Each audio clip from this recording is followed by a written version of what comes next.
Don't just watch in the dark. Click subscribe, like, and join now. Before we begin, tell me, where are you listening from and what time is it there? The secret without a name. The cold was biting, and the silence of Anchorage's streets at 2 a.m. felt unnatural. Amelia Mitchell pulled her coat tighter around herself as she hurried down a dimly lit sidewalk. The snow crunched under her boots, each step echoing in the stillness like an unwelcome intrusion. She shouldn't have been out here this late, but something about the call from Sophia Miller had made her stomach churn, a desperate voice pleading for help before the line went dead. Amelia's breath came out in visible puffs, quickening with every second that passed. Her gloved hands tightened around the strap of her bag as she turned onto Sophia's street. It was eerily empty, the kind of emptiness that didn't feel right even for a place buried deep in winter. Streetlights flickered above, casting long shadows on the snow-covered ground. The houses here were mostly dark, their windows staring blankly into the night, except for one, a faint light glowed behind closed curtains at the end of the block. That must be it, she thought, her heart pounding harder now. Sophia lived alone, always insisting she liked the quiet solitude of Anchorage winters. But tonight, there was no answer when Amelia knocked on the door. She tried again, louder this time, her knuckles rapping against the wood with urgency. "Sophia? Are you there?" Only silence greeted her, broken only by the distant hum of power lines swaying in the wind. She reached for her phone to call again, but just as her thumb hovered over the screen, she heard it a faint creak from inside the house. It wasn't enough to dismiss as settling wood, it carried weight, purpose. Amelia hesitated, then pressed her ear closer to the door. Another sound followed, softer but unmistakable, shuffling footsteps, moving away from where she stood. "Sophia?" she called again, her voice trembling. No response. Just the oppressive silence pressing back against her words.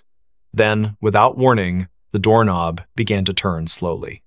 So slowly, it seemed deliberate. Amelia stumbled backward, nearly slipping on the icy steps leading up to the porch. Her pulse roared in her ears as the door swung open wide, revealing nothing but darkness beyond. There was no one there, not immediately anyway. But as Amelia forced herself to peer inside, she noticed something odd, a trail of wet footprints leading further into the house. They weren't hers. They couldn't be. She hadn't stepped inside yet. And they weren't fresh either, not entirely. Some parts of the prints gleamed with melted snow, while others looked older, partially dried and smeared as if someone or something had walked through days ago but left traces that refused to fade. Against her better judgment, Amelia stepped inside. The warmth of the house hit her instantly, though it brought little comfort. Something about the air felt wrong, stale, heavy, as if it hadn't circulated properly in weeks. She glanced around the living room, taking in the familiar clutter of books and photographs scattered across shelves. Everything seemed normal, until she saw the photo frame lying face down on the coffee table. She picked it up cautiously, turning it over. It was a picture of Sophia smiling brightly next to Jackson Cole, her boyfriend or ex-boyfriend, depending on who you asked. Their faces were scratched out violently, gouges cutting through the glass like angry scars. A chill ran down Amelia's spine. This wasn't random vandalism. Someone had done this deliberately, methodically. Before she could process what it meant, another noise caught her attention, a low scraping coming from somewhere deeper in the house. It sounded like nails being dragged along a hard surface, slow and rhythmic, punctuated by pauses that somehow felt more menacing than the sound itself. Amelia swallowed hard, clutching her phone tightly in her hand. She considered calling the police, but what would she say? That she broke into her friend's house because of some creepy noises? They'd think she was crazy. Instead, she moved cautiously toward the hallway, following the sound despite every instinct screaming at her to leave. The hallway was narrow, lined with family portraits that seemed to watch her as she passed. Each frame held a face frozen in time, eyes staring ahead as if waiting for something. At the far end, a door stood slightly ajar, light spilling out from within. The scraping grew louder, closer, and Amelia realized it was coming from behind that door. Her palms were slick with sweat beneath her gloves as she pushed it open just enough to peek inside. What she saw stopped her dead in her tracks. The room was small, cluttered with boxes stacked haphazardly against the walls. In the center sat a chair, and on the chair was Sophia, or at least what remained of her. Her body slumped forward unnaturally, head hanging limp as if her neck couldn't support its weight anymore. Blood pooled beneath the chair, dark and congealed, staining the hardwood floor. But the worst part was her face, or rather, the absence of it. Where Sophia's features should have been, there was only smooth, featureless skin stretched taut over bone. Amelia gagged, stumbling backward as bile rose in her throat. She wanted to scream, to run, but her legs wouldn't obey. Instead, she froze, transfixed by the sight before her. And then, from somewhere behind her, a voice spoke softly, almost kindly. "You shouldn't have come." She spun around, heart hammering wildly, but there was no one there. The hallway was empty, the portraits still staring silently ahead. Yet the voice lingered in her mind, repeating the same phrase over and over. "You shouldn't have come. You shouldn't have come." Amelia backed away, tripping over her own feet as she tried to retrace her steps toward the front door. But the layout of the house seemed different now, distorted somehow. Doors that hadn't been there before appeared in the walls, leading to rooms she didn't recognize. Shadows shifted unnaturally, twisting into shapes that defied logic. She could hear whispers now, too, overlapping voices murmuring in tones too low to understand. Panic set in fully as she realized she was trapped. Every step she took led her deeper into the labyrinthine nightmare of Sophia's home. The air grew colder with each passing moment, frost creeping up the walls and forming intricate patterns on the ceiling. And always, the whispers followed her, growing louder and more insistent. Finally, she found herself in a room she didn't remember entering. It was larger than any other space in the house, impossibly so, with walls made entirely of mirrors. Each reflection showed a version of herself, but none of them matched the person standing in the center of the room. Some looked older, gaunt, and hollow-eyed. Others appeared younger, innocent, and terrified. One reflection wasn't even human. It was a twisted, monstrous figure with elongated limbs and a mouth full of jagged teeth. Before she could react, the reflections began to move independently, stepping out of the mirrors and surrounding her. Their movements were jerky, unnatural, and they all spoke in unison, their voices blending into a single cacophony. "You know the secret," they hissed. "You've always known." Amelia shook her head frantically, tears streaming down her face. "I don't know anything," she screamed. But the figures only drew closer, their cold breath brushing against her skin. One of them reached out, its fingers brushing her cheek, and suddenly memories flooded her mind, memories that weren't hers. Images of Sophia, of Jackson, of secrets whispered in the dark, of a nameless thing lurking just beyond the edge of perception, waiting patiently for someone foolish enough to stumble upon it. And then everything went black. When Amelia woke, she was outside again, lying in the snow. The house was gone, replaced by an empty lot surrounded by trees. Her phone buzzed in her pocket, and she fumbled to retrieve it, hoping desperately for some explanation. There was a text message from an unknown number containing only 3 words: "Tell no one." She stared at the screen, her hands shaking uncontrollably. Somewhere in the distance, she heard laughter, soft, childlike, and utterly devoid of joy. The whisper that never opened. It was 3 in the morning when Lucas Bennett first heard the sound. A faint whisper carried by the icy wind that swept through the narrow streets of Los Angeles. The city was unusually quiet for a place that never slept, its usual hum of life replaced by an unsettling stillness. Frost clung to the palm trees lining the sidewalks, their leaves glistening under the dim streetlights. Lucas had been walking home from his late shift at the diner when he noticed it, the whispering that seemed to follow him wherever he went. He pulled his jacket tighter around himself, trying to shake off the chill that wasn't entirely from the cold. The whisper grew louder as he passed an alleyway between 2 old brick buildings. It sounded like words, but nothing coherent, just fragments of syllables that danced at the edge of understanding.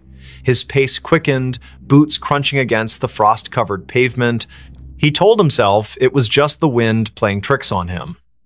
But deep down, he knew better. Olivia Turner lived in apartment 3B of the building where Lucas rented his studio. She had moved in 6 months ago, and they had exchanged polite greetings in the hallway occasionally. But tonight, when Lucas finally reached his floor, he found her standing outside her door, her face pale and drawn. Her hands trembled as she fumbled with her keys, dropping them twice before managing to unlock the door. Something about her demeanor made Lucas pause. "Everything okay?" he asked, his voice softer than intended. Olivia glanced at him, her eyes wide with something he couldn't quite place. Fear? Exhaustion? Both? She hesitated before answering, I keep hearing things." Her voice cracked slightly. Voices. Whispers. I thought maybe it was just my imagination. She trailed off, looking past him into the dark hallway. Lucas felt a chill run down his spine. He had heard those whispers too. Without thinking, he said, "Me too. Tonight. Outside." Olivia's expression shifted from fear to something closer to relief, though her hands still shook. "Come in," she said quietly, stepping aside. The warmth of her apartment enveloped him immediately, but it did little to ease the tension coiling in his chest. Inside, the room was small but cozy, decorated with mismatched furniture and soft lighting. A half-empty mug of tea sat cooling on the coffee table beside an open book. Olivia gestured for him to sit while she poured herself another cup. "Do you want some?" she asked, holding up the teapot. Lucas nodded, though he doubted anything could settle the unease growing inside him. As she busied herself in the kitchenette, he noticed the curtains were drawn tightly shut, despite the fact that no one would be able to see inside at this hour. The windows themselves seemed almost deliberately avoided. So Olivia began after handing him a steaming mug. "You heard them too, the whispers." It wasn't a question. Lucas took a sip of the tea. It tasted bitter, but he didn't complain. "Yeah, out there. They followed me all the way back here." He set the mug down carefully. "What about you? When did you start hearing them?" Olivia wrapped her fingers around her own mug, staring into its depths as if searching for answers. "A week ago. At first, I thought it was just stress or lack of sleep. You know how it is, working long hours, trying to make ends meet. But then it got worse." She looked up at him, her gaze piercing. "They started coming closer, louder. Like they were right behind me, even when I was alone in my apartment." Lucas swallowed hard. "Did you tell anyone? Call someone?" Olivia shook her head. "Who would believe me? My friends think I'm overreacting. My landlord thinks I'm making excuses to get out of paying rent next month." She let out a humorless laugh. "And honestly, who can blame them? If I hadn't heard it myself tonight, I might not have believed me either." The silence that followed was heavy, broken only by the distant hum of traffic far below. Lucas glanced toward the window, where shadows flickered faintly against the drawn curtains. Was it his imagination, or did the air feel colder now? He turned back to Olivia. "There has to be an explanation. Maybe it's some kind of electrical interference, or, I don't know, plumbing noise?" Even as he said it, the words sounded hollow. Neither of them believed it.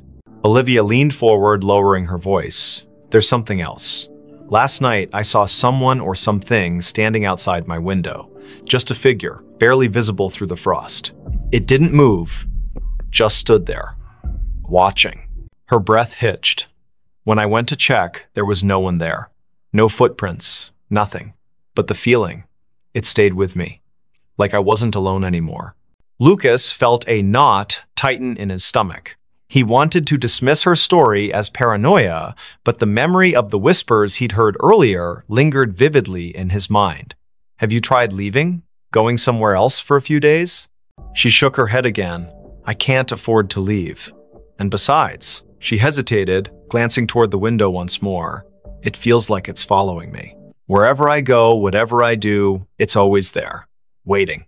The weight of her words settled over them like a suffocating blanket. Lucas finished his tea, setting the empty mug aside. "We should figure this out together," he said finally. "Whatever it is, if it's real, we'll find a way to stop it."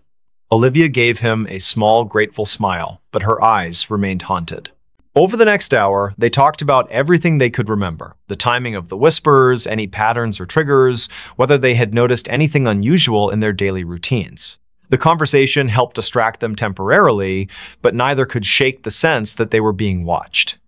Every creak of the building, every gust of wind outside, sent jolts of adrenaline coursing through their veins.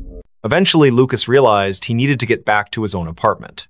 Reluctantly, he stood, thanking Olivia for the tea. She walked him to the door, her hand lingering on the doorknob.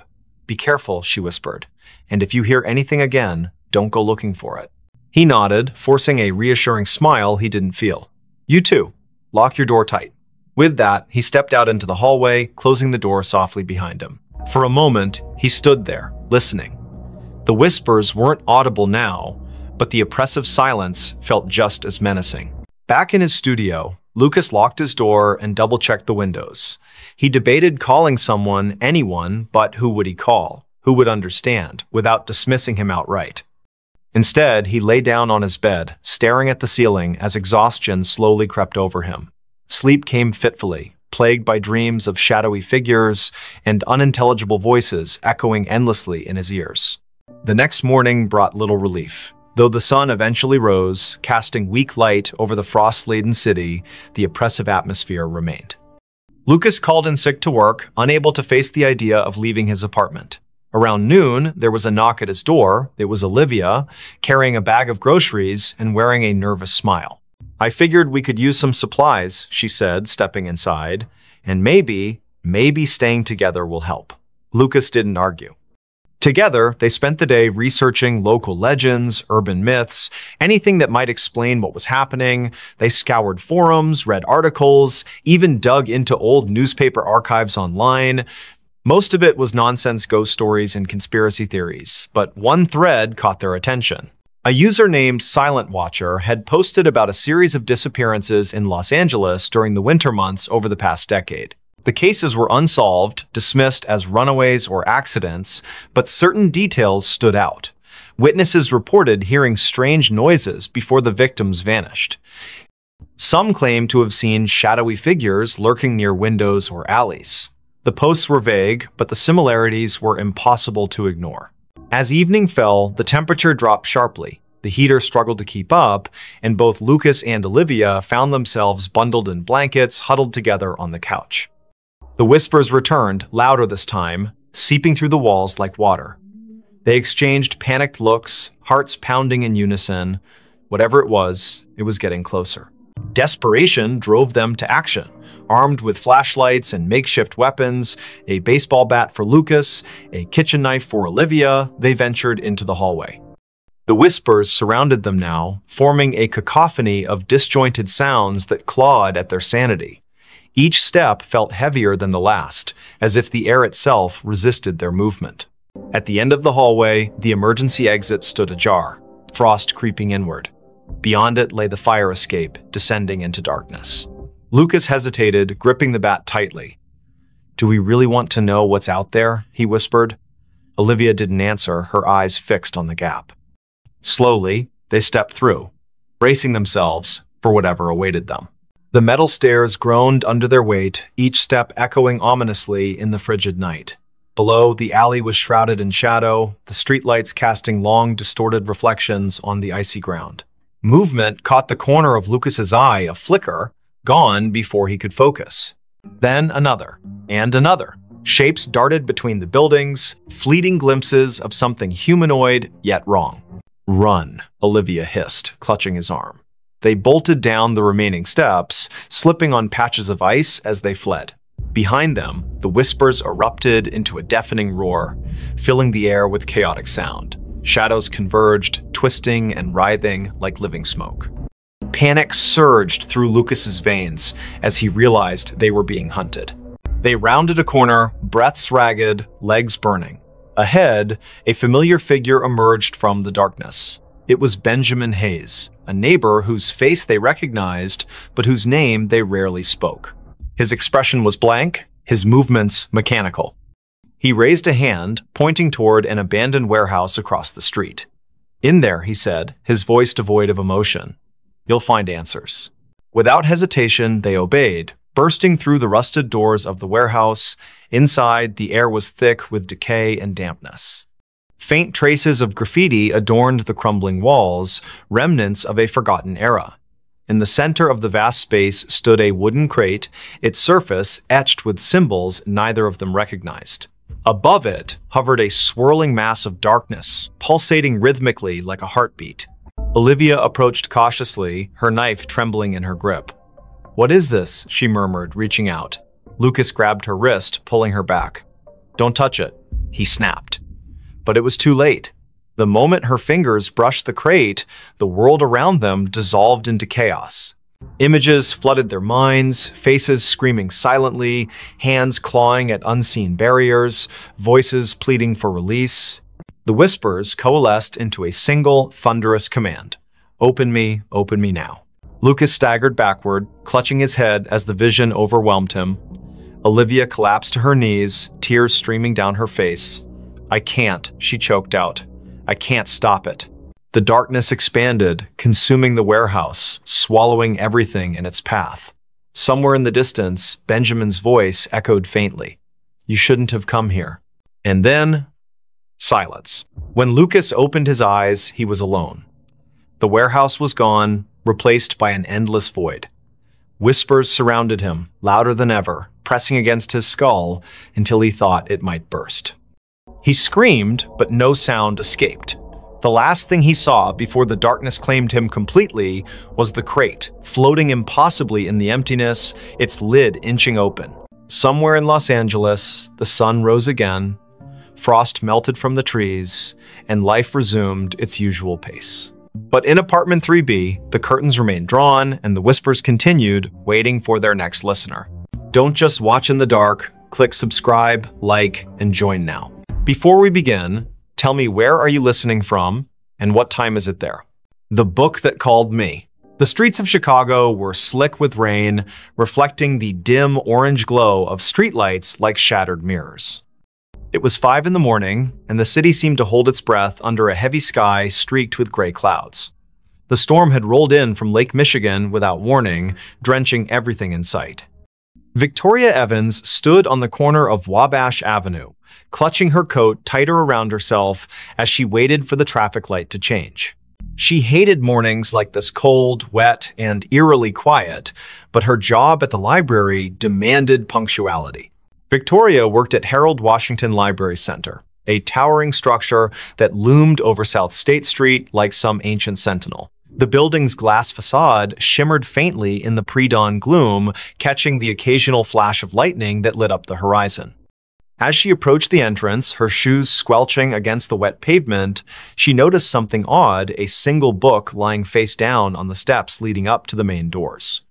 Its cover was dark, almost black, and water pooled around it in tiny rivulets. No one else was around. The security guard, who usually manned the early shift, hadn't arrived yet. She hesitated for a moment before picking it up. The book felt heavier than it should have been, its pages damp but not entirely soaked through. There was no title on the spine or cover, just an embossed pattern of swirling lines that seemed to shift slightly when viewed from different angles. A shiver ran down her spine, though she couldn't say why. Maybe it was the way the book felt. Alive somehow, pulsing faintly in her hands. Still, curiosity got the better of her. She tucked it under her arm and pushed open the heavy glass door. Inside, the library was silent except for the faint hum of fluorescent lights overhead. Rows upon rows of shelves stretched out into shadowy corners, their contents neatly organized, yet somehow foreboding in the dim light. Victoria made her way to the circulation desk near the center of the atrium, setting the book down carefully, as if afraid it might bite. Her fingers lingered on the cover for a second longer than necessary before she pulled them away abruptly. Something about it unsettled her deeply, though she couldn't put her finger on what exactly it was. Her coworker, Daniel Harris, arrived shortly after, yawning loudly as he shuffled toward the desk. He was tall and lanky, with messy brown hair that stuck out in all directions despite his best efforts to tame it. "Morning, Vic," he muttered, glancing briefly at the book before shrugging. "What's this?"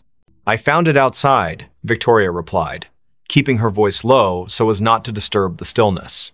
"It doesn't have a title or anything." Daniel raised an eyebrow but didn't comment further. Instead, he reached out to touch the book, his hand hovering above it for a moment before making contact.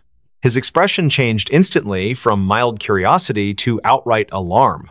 "Whoa, this thing is freezing."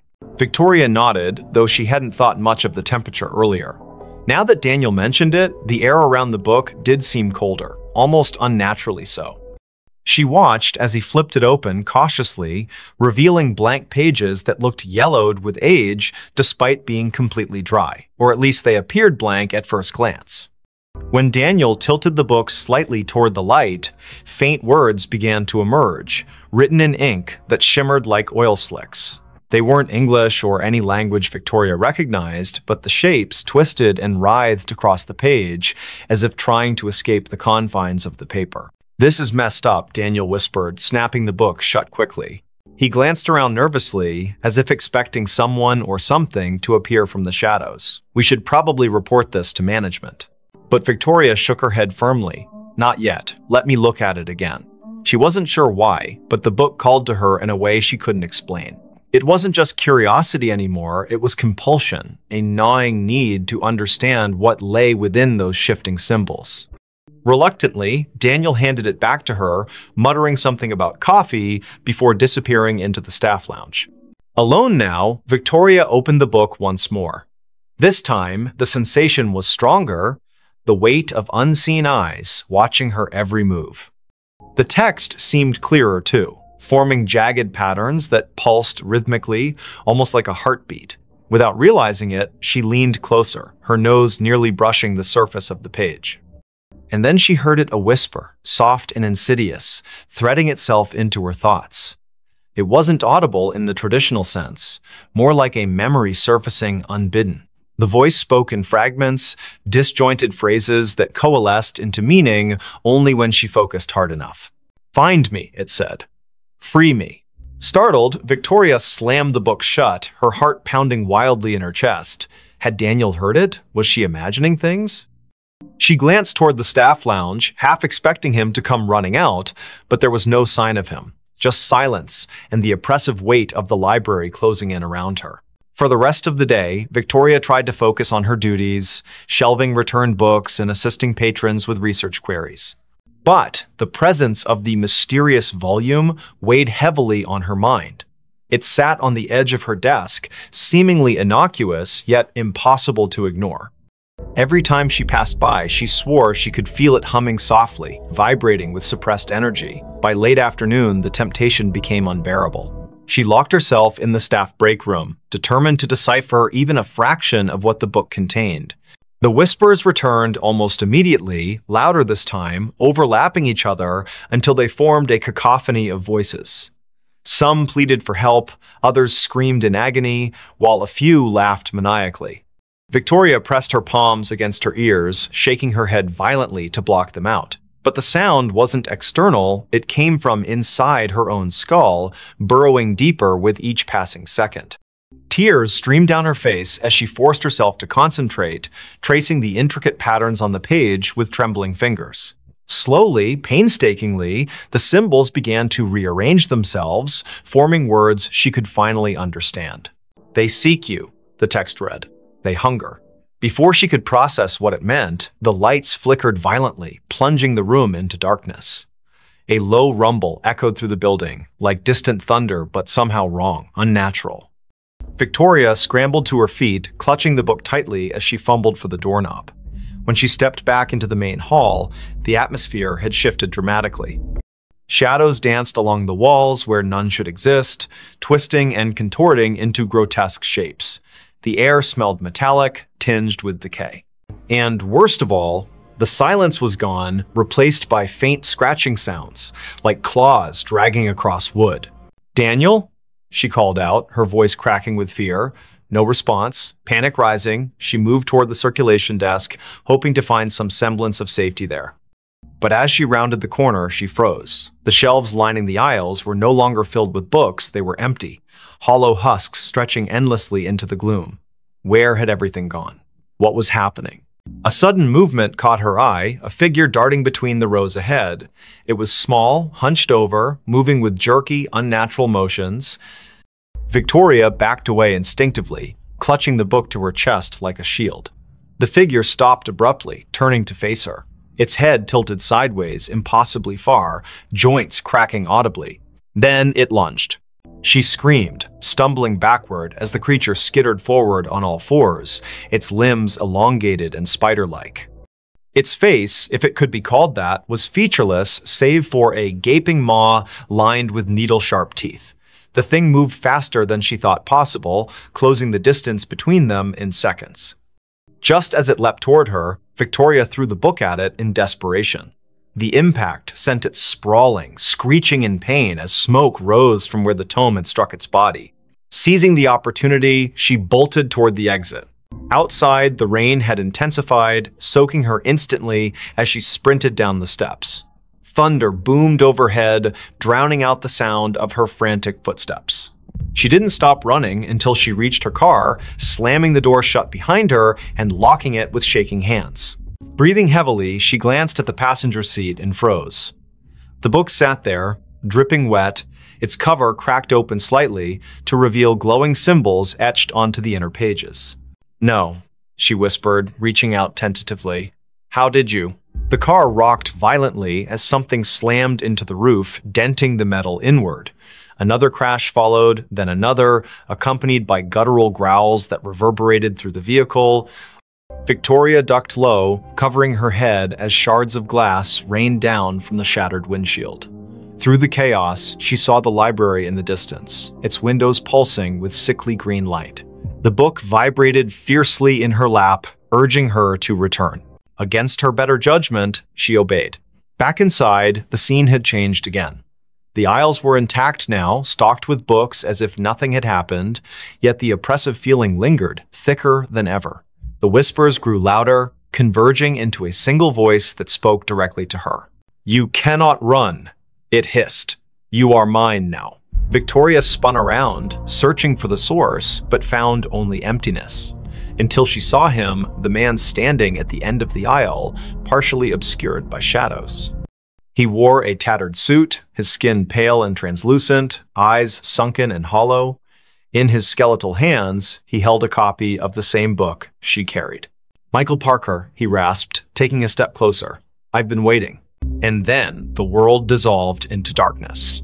When Victoria awoke, hours later, she was seated at the circulation desk. The library was empty, bathed in the golden light of dawn filtering through the windows. For a moment, she thought it had all been a nightmare.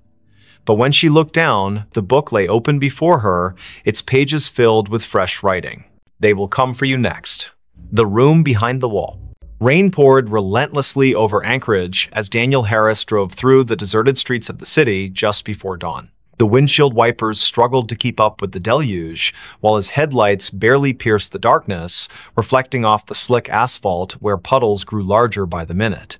He had moved to Alaska 3 months ago, seeking a fresh start after his divorce, finding solace in the isolation and cold weather that matched his mood. His new job at the local library kept him busy during the day, but the nights were long and lonely in his rented apartment on the outskirts of town. Daniel gripped the steering wheel tighter as he turned onto his street, noticing something unusual about his building.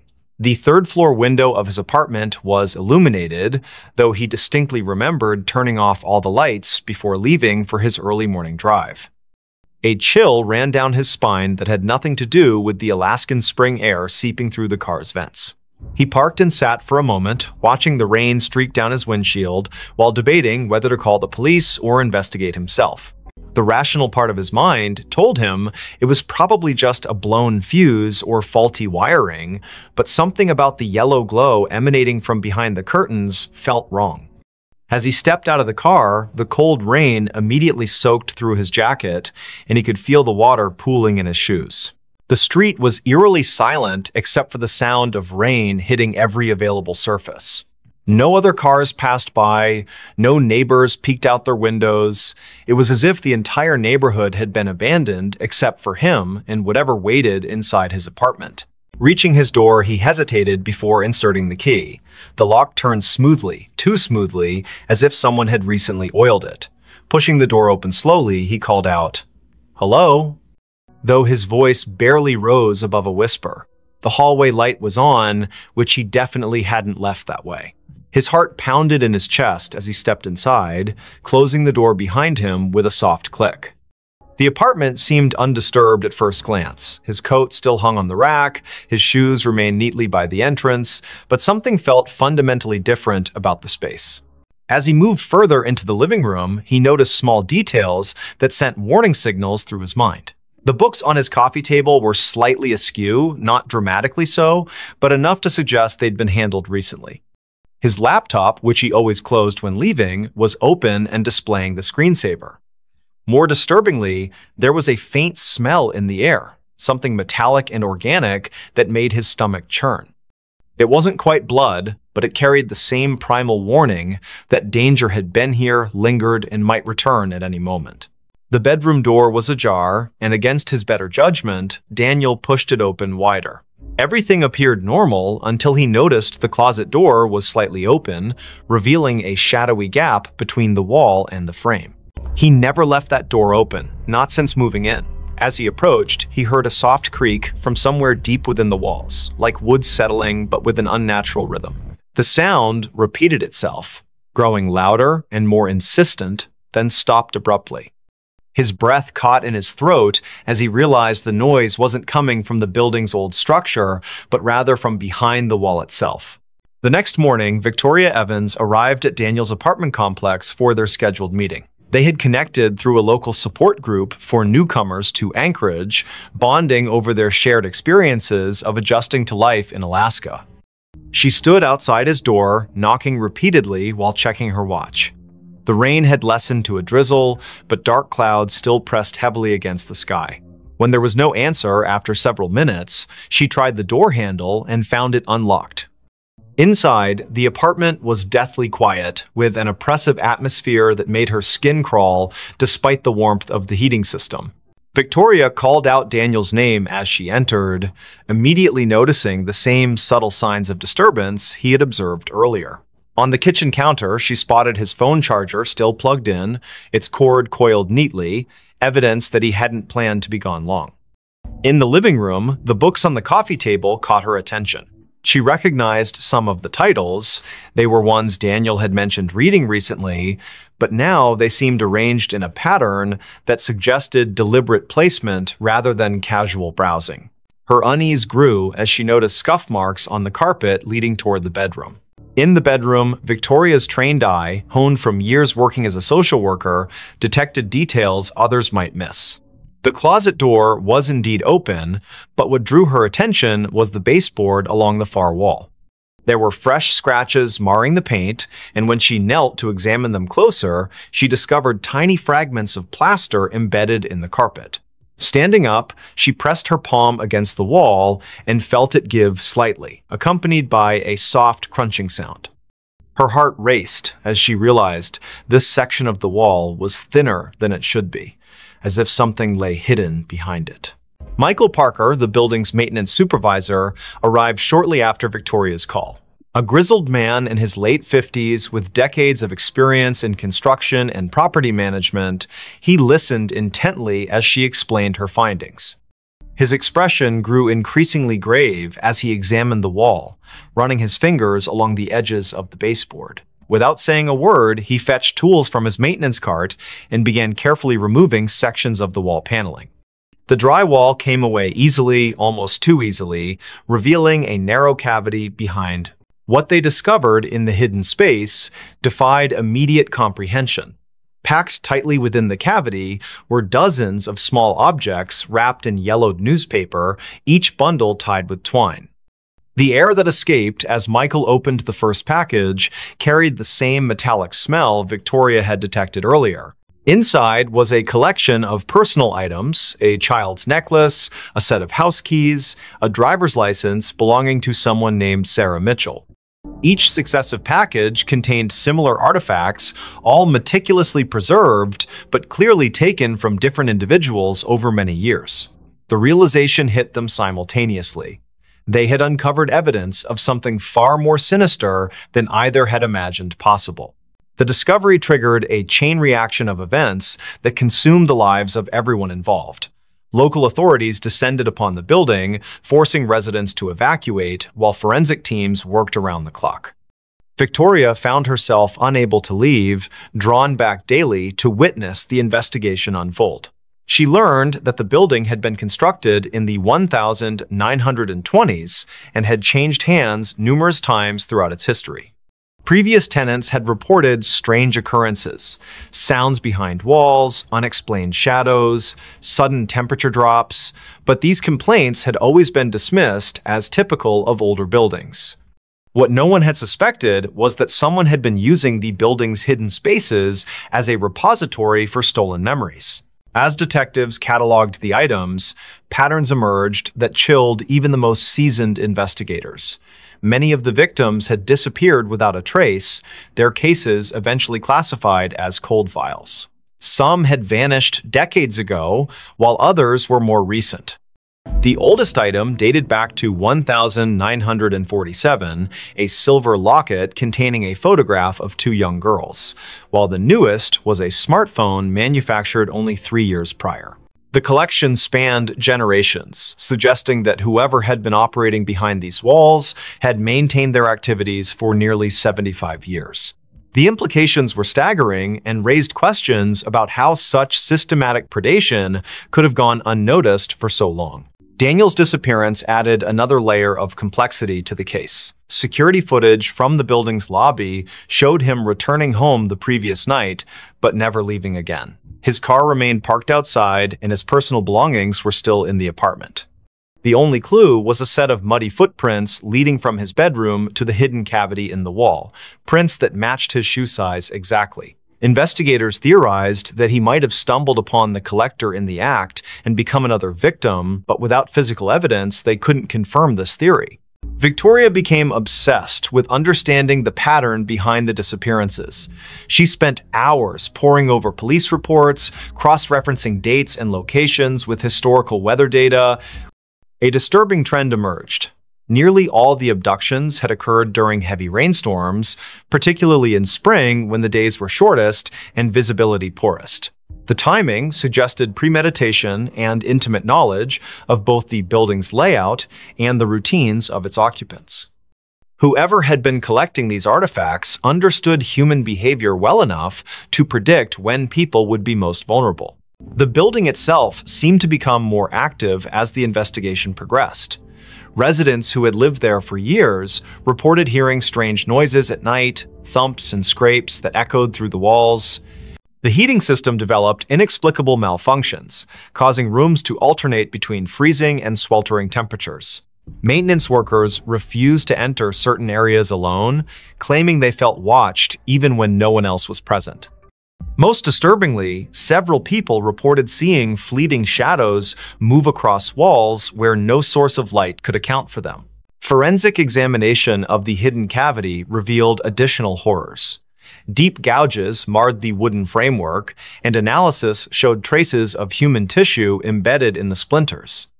Blood spatter patterns suggested violent struggles had taken place within the confined space, though the lack of bodies complicated efforts to reconstruct specific events.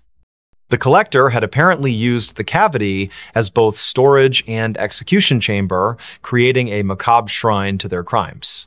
Experts noted that the care taken in preserving each artifact spoke to a deep psychological pathology, possibly rooted in trauma or obsession. Detectives identified a potential suspect through painstaking research into the building's ownership history. A man named Edgar Thompson had purchased the property in 1946 and managed it until his death in 1982. Records showed he had lived in the very apartment where Daniel had resided, and multiple former tenants recalled rumors about strange noises emanating from his unit. However, Thompson's involvement raised more questions than answers, given that items continued to appear in the cavity long after his passing. This suggested either complicity from subsequent owners or that someone else had taken up his dark legacy. Victoria's investigation took a personal turn when she discovered her own grandmother's name among the list of missing persons. Margaret Evans had vanished in 1963 while visiting Anchorage, leaving behind only a hotel receipt and unanswered questions. The revelation shook Victoria to her core, transforming her professional interest into something far more visceral. She found herself spending nights in the vacant building, sitting in the empty apartment, and listening to the walls breathe with secrets that refused to remain buried. Spring gave way to summer, but the rain continued to fall in Anchorage as if nature itself mourned the atrocities uncovered in the old building. The investigation expanded beyond municipal boundaries as connections emerged between missing persons cases across Alaska. Detectives identified a network of similar hidden spaces in other buildings throughout the state, each containing its own collection of stolen lives. The scale of the operation suggested coordination among multiple individuals, raising the possibility that what had begun as one man's obsession had evolved into something far more organized and dangerous. One night, while Victoria sat alone in the apartment, she heard a sound that froze her blood. From behind the newly repaired wall came the unmistakable creak of footsteps, slow and deliberate.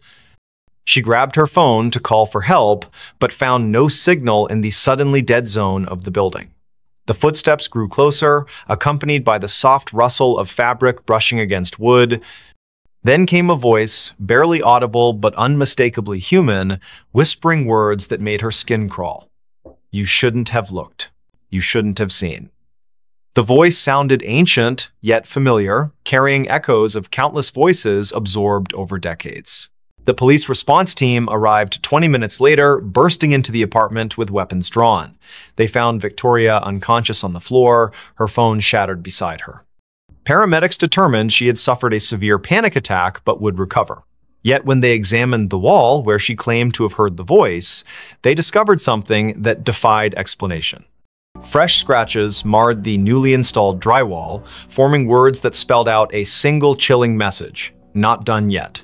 The marks were too high for anyone to reach without assistance, and security cameras showed no one entering or leaving the apartment during the crucial time period. As weeks turned into months, the case remained unsolved despite mounting evidence. The building was eventually condemned, deemed structurally unsafe due to unforeseen damage discovered during renovations. Residents scattered to different parts of the city, but many reported feeling eyes upon them in their new homes, especially during rainstorms. Victoria returned to her work as a social worker, but found herself constantly looking over her shoulder, certain that whatever had operated in those walls continued to watch from the shadows. The last anyone saw of Daniel Harris was captured by a traffic camera 2 blocks from his apartment on the night he disappeared. The footage showed him walking briskly through the rain, occasionally glancing over his shoulder as if pursued. His image blurred momentarily, then reappeared moving in the opposite direction, though no one else appeared in frame.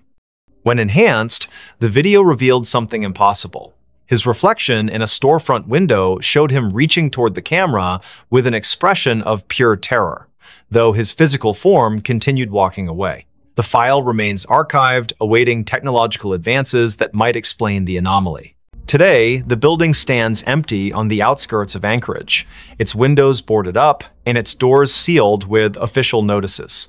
During heavy rains, passers-by claim to hear faint whispers emanating from within, voices overlapping in desperate pleas for help. Local authorities maintain regular patrols of the area, though officers assigned to these duties often request transfers after short periods. The case files remain open, gathering dust in secure archives while waiting for new leads that may never come. And somewhere, in the spaces between walls and beneath floorboards, the collection continues to grow. Don't just watch in the dark, click subscribe, like, and join now. Before we begin, tell me, where are you listening from and what time is it there? The customer who never left the store. The cicadas were louder than usual that summer night in Charleston, their rhythmic buzzing weaving through the thick humidity that clung to every surface. Lucas Allen stood behind the counter of his small convenience store on King Street, absently wiping down the already spotless glass display case. The neon open sign flickered slightly in the window, casting an uneven glow across the rows of snacks and beverages lining the aisles. It was nearly midnight, and the usual Friday crowd had already come and gone, leaving only the persistent hum of the refrigerators and the distant sound of traffic from the historic district. Lucas checked his phone for what felt like the 100th time that evening. No new messages, just another quiet night in a city that never truly slept. He sighed and glanced at the security camera monitors mounted above the cigarette rack. Each screen showed a different angle of the store's interior, all empty except for his own reflection in the convex lenses. Something about tonight felt different though, like the air itself was heavier than normal. His eyes lingered on the darkest corners of the footage before moving back to the register. The bell above the door jingled softly, making Lucas look up with automatic politeness. A woman stepped inside, her presence immediately altering the atmosphere of the shop. She wore a long coat that seemed inappropriate for the sweltering July heat, its dark fabric hanging loosely around her thin frame. Her face was partially obscured by stringy blonde hair that caught the fluorescent light in strange ways, as if it didn't quite belong there. Lucas noticed how her shoes made no sound against the tiled floor. "Can I help you find something?" he asked, his voice carrying just a touch of professional warmth. The woman didn't respond right away. Instead, she moved slowly toward the back of the store, her head tilted at an unnatural angle as she examined the shelves. Lucas watched her reflection in the glass refrigerator doors. Something about her movements seemed off, almost mechanical. Charlotte Robinson pushed her cart down aisle 3, debating between chips and pretzels. She paused when she realized the woman in the dark coat hadn't moved from where she'd been standing for the past 10 minutes. The stranger was now facing the wall, one hand resting on the metal shelving unit. Charlotte cleared her throat softly as she passed, but the woman didn't acknowledge her presence. There was something unsettling about the way her fingers curled around the edge of the shelf, knuckles white against the dull metal. Lucas finished counting the drawer for the 3rd time, the numbers blurring together in his mind. The woman still hadn't approached the register. He could see her in his peripheral vision, standing in the same spot near the snack aisle. Occasionally, he'd hear the soft rustle of her coat, though he couldn't be sure if she was actually moving anything from the shelves. The store's lights seemed dimmer than usual, casting long shadows across the floor. When he looked directly at her, she appeared perfectly normal, just another customer browsing late at night. But whenever his attention shifted elsewhere, he could feel her watching him. Amelia Mitchell entered the store 20 minutes later, her nurse's scrubs still damp from walking through the humid night air. She needed headache medicine after her double shift at Roper Street Francis Hospital. The first thing she noticed was the temperature. It felt several degrees colder inside than it should have been. Then she saw the woman in the dark coat standing near the beverage coolers. Something about her posture seemed wrong, like she was leaning into the glass without actually touching it. Amelia grabbed her medicine quickly, avoiding eye contact as she approached the register. The transaction took longer than necessary. Lucas kept glancing at the security monitors, noting how the woman's position never changed despite the passage of time. On the cameras, she appeared as a dark smudge against the bright colors of the snack aisle, her features indistinct even in high definition. When he finally looked up from the register, Amelia was already gone, leaving behind only the faint scent of hospital-grade soap. The cicadas outside seemed louder now, their song almost frantic against the glass windows.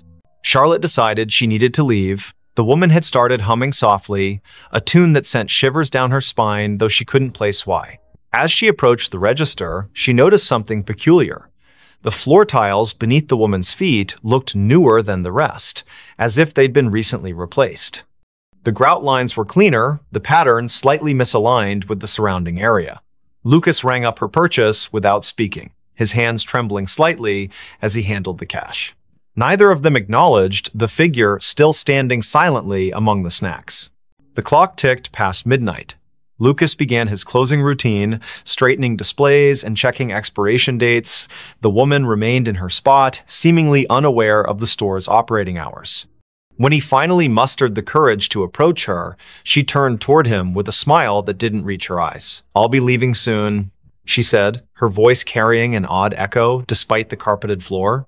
Lucas nodded and returned to the register, though his heart pounded in his chest. Something about her statement felt more like a warning than an assurance. Amelia couldn't shake the feeling that she'd seen the woman before. During her walk home, fragments of memory surfaced. A patient years ago who had died in room 312, her body found cold and alone after the night staff failed to check on her. The details matched too perfectly. The dark coat, the stringy blonde hair, the way she stood so still, it was easy to forget she was there. Amelia quickened her pace, the streetlights casting long shadows that seemed to stretch toward her from every direction. Back at the store, Lucas prepared to lock up. The woman was still there, now examining the lottery tickets with unnatural focus. Her reflection in the glass case showed details that shouldn't have been possible, her eyes too large, her mouth moving, though no sound emerged. When Lucas announced the store was closing, she simply nodded and walked toward the back exit. The security cameras captured her movements perfectly until she reached the threshold, then suddenly she vanished from all screens simultaneously. Charlotte lay awake in her apartment on Queen Street, unable to stop thinking about the encounter. The humming had lodged itself in her mind, repeating endlessly like a broken record. She pulled out her phone and searched recent news articles, finding nothing unusual about the convenience store or its employees.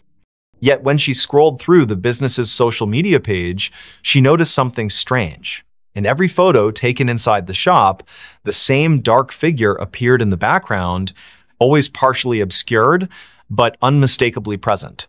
Lucas locked the front door and set the alarm, his hands shaking as he worked. The back exit showed no signs of forced entry or recent use. The woman's absence felt heavier than her presence had been. As he walked to his car, he couldn't shake the sensation of being watched. The parking lot lights buzzed faintly overhead, attracting clouds of insects that cast dancing shadows across the asphalt. When he glanced back at the store windows, he saw her standing exactly where he'd left her, staring out with an expression he couldn't read. Amelia called in sick the next day, unable to face the memories flooding back with each passing hour. She researched the store's history, discovering it had been built on the site of an old boarding house that burned down decades ago. Records mentioned a woman who had disappeared during the fire, her body never found among the charred remains. The description matched the figure from the store perfectly, right down to the humming that witnesses claimed they could still hear on quiet nights. The following evening, Lucas arrived for his shift to find everything exactly as he'd left it. The security footage showed 14 hours of empty aisles and silent registers. Yet, when he reviewed the previous night's recording, there she was again, appearing in the snack aisle as if she'd never left, moving with purpose toward the back of the store. The timestamp confirmed she'd been there the entire time, invisible to everyone except through the unblinking eyes of the cameras. Charlotte couldn't stay away. Something compelled her to return to the store, to confront the mystery that had taken root in her thoughts. When she entered that night, the air felt colder than before, and the humming was louder, vibrating through her bones like a tuning fork. The woman stood in the same spot, surrounded by products that seemed to decay faster than they should. Their expiration dates read months in the future, yet their packaging was faded and brittle, as if time itself bent around her presence. Lucas began documenting everything. He kept detailed notes about each encounter, noting patterns in her behavior and appearance. The woman never spoke unless directly addressed, and even then, her responses were cryptic and often nonsensical. Yet, she seemed to know intimate details about each person who interacted with her, childhood memories Charlotte had forgotten, medical cases Amelia thought she'd kept confidential, personal struggles Lucas had never shared with anyone. The knowledge hung in the air like a threat, preventing them from seeking help. The city continued its usual rhythm around them, oblivious to the supernatural phenomenon unfolding on King Street. Tourists snapped photos of the historic district, capturing streaks of darkness in their pictures that they dismissed as lens flares. Locals complained about power fluctuations in the area, their clocks running minutes fast or slow without explanation. The cicadas grew louder with each passing night, their song taking on an almost musical quality that matched the woman's haunting melody. Amelia discovered other victims during her research, people who had encountered similar figures in different locations throughout Charleston's history. Each story followed the same pattern. A mysterious woman appearing in places of commerce, lingering beyond reason, collecting pieces of people's lives until they became trapped in her orbit. Some claimed she was searching for something specific, others believed she fed on human connection. All agreed that once she marked you, there was no escaping her influence. Lucas found himself changing. His reflection in the store windows seemed less substantial, his features fading slightly each day. Customers commented on how tired he looked, though he slept better than he had in years. The security cameras captured moments when he wasn't entirely present, his form flickering like static between frames. The woman watched these transformations with apparent satisfaction, her humming growing more complex, as if composing a symphony only she could hear. Charlotte's friends noticed her withdrawal from social activities. She spent hours sitting in her apartment, staring at the convenience store's security feed she'd hacked into. The woman's movements created patterns that resembled ancient symbols when traced over time. Mathematical equations formed in the spaces between appearances, suggesting a logic behind the madness. Yet each revelation came at a cost, fragments of Charlotte's personality chipped away, replaced by an understanding she couldn't articulate. The temperature in the store dropped steadily, creating condensation on the windows that spelled out words when viewed from certain angles. "Help me" appeared repeatedly, though none of them could determine if it was a plea or a command. The refrigeration units malfunctioned constantly, their contents freezing solid regardless of settings. Products aged rapidly on the shelves, some turning to dust within hours of stocking. Time itself seemed to warp around the woman, bending reality to accommodate her presence. Amelia's dreams became vivid and disturbing. She found herself wandering through endless aisles of forgotten stores, each one containing the same dark figure waiting patiently. The humming followed her into consciousness, becoming a constant companion that drowned out other sounds. Her colleagues at the hospital remarked on her improved intuition regarding patient care, though they couldn't explain how she knew things she shouldn't. The line between her world and the woman's realm blurred until she couldn't tell which side she belonged to. Lucas attempted to break the cycle by staying away from the store. For 3 days, he avoided King Street entirely, hoping distance would sever the connection. Instead, the woman's influence grew stronger. She appeared in his apartment mirror, reflected in puddles during rainstorms, visible in the steam rising from his morning coffee. The humming never ceased, matching his heartbeat until he couldn't distinguish between internal and external sounds. His attempts to warn others fell on deaf ears, their faces blank as if seeing through him. Charlotte documented everything obsessively, filling notebooks with observations and calculations. The patterns revealed themselves gradually, forming a complex web of connections between victims across generations. Each person had experienced loss or isolation significant enough to create a void the woman could fill. They had sought comfort in material possessions, believing wealth or convenience could replace human connection. The realization hit her like a physical blow. They were all customers who had never truly left the store, trapped by their own desires. The final confrontation occurred on the hottest night of the summer. The cicadas screamed in harmony with the humming, their combined song shaking the glass in the store's windows. Lucas, Charlotte, and Amelia found themselves drawn back to the convenience store despite their efforts to resist. The woman waited for them in aisle 3, her dark coat billowing as if caught in a wind that didn't exist. Her smile revealed too many teeth, each one gleaming like polished stone. "You've learned," she said, her voice resonating through the empty store. But learning isn't enough. The floor tiles beneath them shifted, revealing the foundation of the old boarding house. Charred wood and ash filled the space where modern construction should have been. The security cameras captured everything perfectly, broadcasting their final moments to empty monitors throughout the building. One by one, they stepped forward, unable to resist the pull any longer. The store remained open for business the next day. New employees arrived, unaware of the previous staff. Customers browsed the aisles, selecting items they didn't need but couldn't refuse. In the security footage, dark figures moved among the shelves, their forms becoming clearer with each passing night. The humming continued, growing louder with each new victim drawn into its melody. And in aisle 3, the woman waited patiently, collecting souls who had forgotten what it meant to truly leave. The room that breathed. Boston stirred under the weight of another spring morning, the air thick with a peculiar warmth that seemed misplaced for the season. Daniel Harris stood on the cracked sidewalk outside number 17 Marlborough Street, his fingers tracing the edge of an old brass key in his pocket. The building before him loomed like a forgotten sentinel, its red brick facade darkened by decades of Boston winters and neglect. Across the street, Victoria Evans leaned against her parked car, arms crossed tightly across her chest as she watched Daniel approach the entrance. The neighborhood was waking up slowly, curtains twitching in nearby windows as residents observed the newcomers. Michael Parker emerged from the alley beside the building, his camera slung around his neck, capturing the uneven angles of the structure with professional precision. "This place gives me the creeps," he muttered, though his lens stayed trained on the upper floors, where shadows seemed to move independently of the rising Sunday. Daniel's footsteps echoed hollowly as he climbed the worn stone steps to the front door. The wood beneath his feet felt spongy, yielding slightly with each step. He paused at the threshold, glancing back at his companions.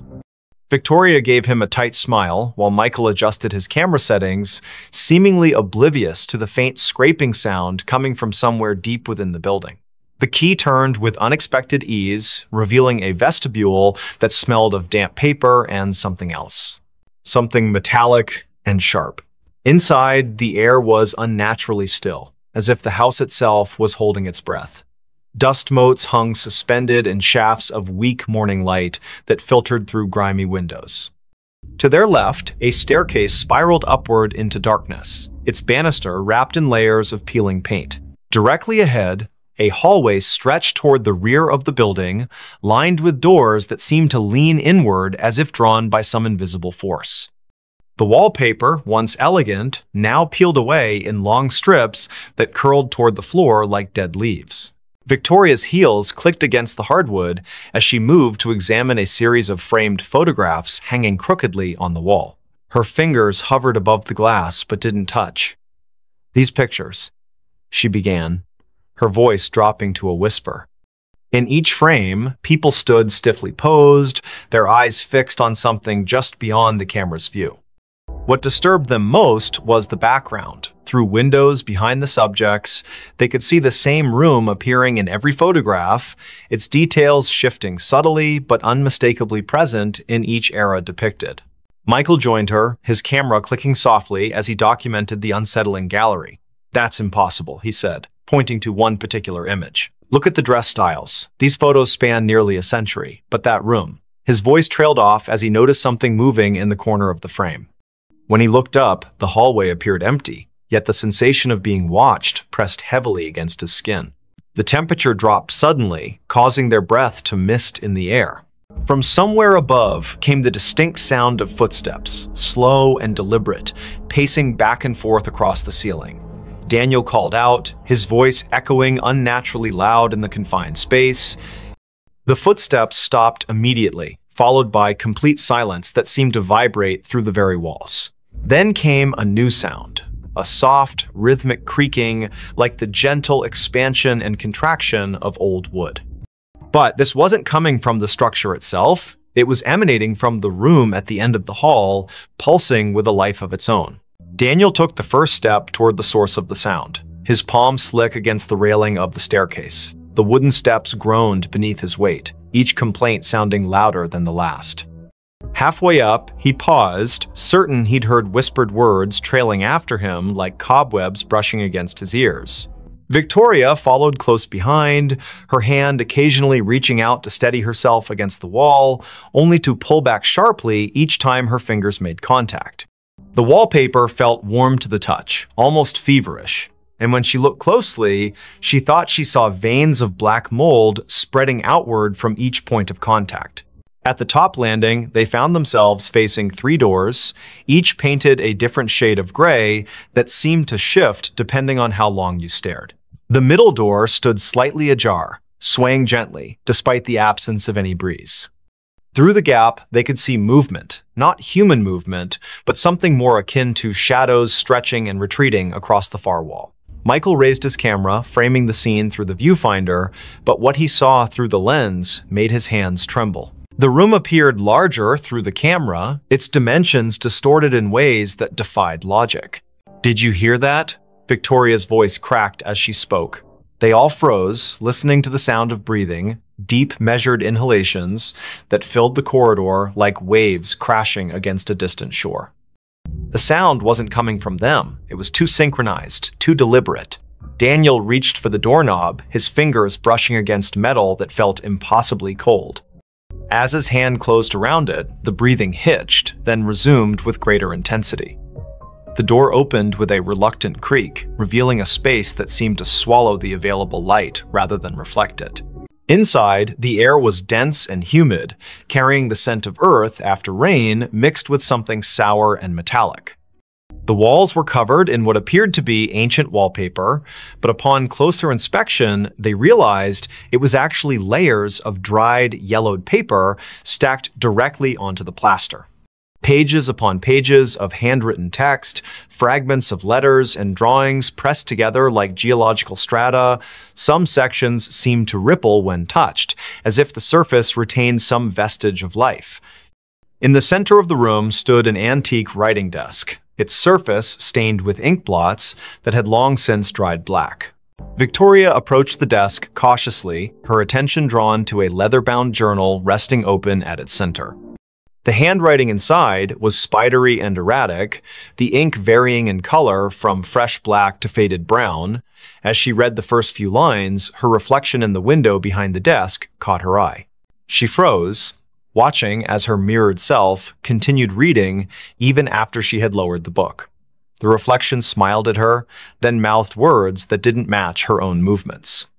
When she turned to look back at the actual room, she found Daniel staring at her with wide eyes, his lips moving soundlessly. Michael remained in the doorway, his camera trained on the scene unfolding before him.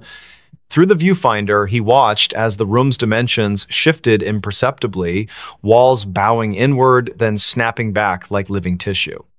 The floorboards beneath his feet pulsed gently, maintaining the same rhythm as the breathing they had heard earlier. He noticed something new. Symbols carved into the baseboards, their shapes disturbingly familiar. They matched the patterns he had seen in the photographs downstairs, though here they seemed more pronounced, almost angry in their execution. The room grew darker despite the approaching noonday sunday. Shadows lengthened unnaturally, pooling in corners and creating shapes that suggested movement just beyond perception. A soft scratching sound began behind the walls, like fingernails dragged lightly across wood. It started in one corner, then traveled methodically around the perimeter of the room, gaining speed and intensity with each circuit. The breathing deepened, becoming labored, until it sounded like someone struggling for air. Yet no living person occupied the space with them. Daniel moved toward the far wall, drawn by an inexplicable force. His fingers brushed against the paper-covered surface, feeling the individual sheets shift under his touch. Some pages crumbled to dust at his slightest contact, while others felt slick and wet, leaving dark stains on his fingertips. He realized with growing dread that the papers weren't merely covering the wall, they were growing from it, sprouting like fungal growths in the dim light. Words formed and reformed before his eyes, sentences rearranging themselves into coherent paragraphs that told stories of lives lived and lost within these walls. The breathing changed pitch suddenly, becoming higher and more rapid. The room responded physically, its walls expanding outward, then contracting violently. Books fell from shelves that hadn't been there moments before, their pages fluttering like wounded birds. The desk in the center split down the middle, revealing a cavity stuffed with more paper, all bearing the same frantic handwriting. Victoria stumbled backward as the journal in her hands began to burn, not with fire, but with a cold light that seared her palms without leaving marks. The reflected version of herself in the window had disappeared completely, replaced by something darker and less defined. Michael's camera flashed repeatedly, capturing images he couldn't see with his naked eye. Through the viewfinder, he watched shadowy figures emerge from the walls, their forms distorted but somehow familiar. They moved with purpose, gathering around the edges of the room like spectators at a performance. Their faces remained indistinct, but their presence pressed against his consciousness like a migraine building behind his eyes. The symbols on the baseboards glowed faintly, their light pulsing in time with the room's breathing. A sudden gust of wind swept through the space, though none of the windows had opened. Papers swirled in miniature cyclones, settling randomly across the floor in patterns that suggested meaning. The breathing grew ragged, punctuated by wet, gurgling sounds that made Victoria cover her ears with both hands. She sank to her knees as memories flooded her mind, memories that weren't hers. Faces of strangers flashed before her eyes, each accompanied by a surge of emotion so intense it brought tears streaming down her face. Pain, loss, despair, each sensation more vivid than anything she had experienced in her own life. Daniel found himself drawn to the farthest corner of the room, where the wall seemed to pulse more noticeably than the others. His hands moved of their own accord, tearing at the layers of paper until he exposed bare wood underneath. Carved deeply into the surface were names, hundreds of them, overlapping and intertwining like roots. Some he recognized from the photographs downstairs, others were unfamiliar but carried the same weight of tragedy. As he traced his fingers over the names, he felt them respond, the wood warming beneath his touch and the letters seeming to rearrange themselves into new configurations. The room's breathing became erratic, gasping now, as if fighting for survival. The walls contracted violently, forcing everyone toward the center. Papers flapped like trapped birds, their whispers building into a cacophony of voices speaking in languages none of them understood. The symbols on the baseboards burned brighter, their light casting everything in harsh relief. Michael's camera died suddenly, its battery drained despite being fully charged that morning. Still, he kept pressing the shutter button, hoping to capture something of what he saw through the viewfinder, shapes moving just beyond the threshold of visibility. Victoria screamed as the floor beneath her feet gave way, not collapsing, but opening like a mouth hungry for sustenance. She fell forward, catching herself on hands that sank partially into the wood as if it had become liquid. The journal's cold light spread across her arms, illuminating veins that seemed to contain flowing ink rather than blood.